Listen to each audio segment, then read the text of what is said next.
আজ প্রথম আমি আমার ভার্সিটি নিয়ে কোনো ভিডিও বানাতে যাচ্ছি, তো সবাই লাস্ট পর্যন্ত দেখার অনুরোধ রইল। সো আসসালামু আলাইকুম everyone, I am Sumaiya from mist to east. অনেক সকাল সকালেই উঠে আমি আমার ভার্সিটি যাওয়ার জন্য রেডি হচ্ছিলাম। এটা ছিল আমার অ্যাসাইনমেন্ট পেপার। তো এক কাপ চা খেয়েই আমি রওনা হয়ে গেলাম আমার ভার্সিটির উদ্দেশ্যে।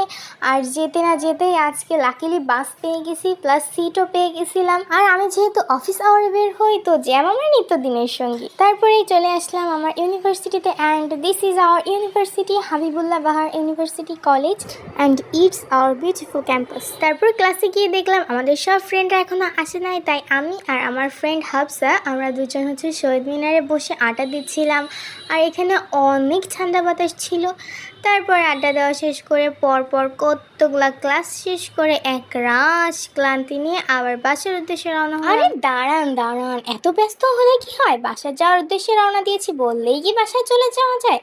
কম হলেও 10 মিনিট ওয়েট করার পরে একটা বাস পেলাম। তারপর অবশেষে বাসায় এসে পৌঁছলাম। আর বাসায় এসে দেখলাম এখানে অনেক পদের রান্না বান্না হয়েছে। রূপচাঁদা ফ্রাই করা হয়েছে, চালতা দিয়ে টক রান্না করা হয়েছে, নিহারি রান্না হয়েছে। এরপরে লাঞ্চ শেষ করে এক কাপ কড়া দুধ চা খেয়ে আমি ঘুমের দেশে প্রবেশ করলাম। So thanks for watching and follow my page. Allah Hafiz.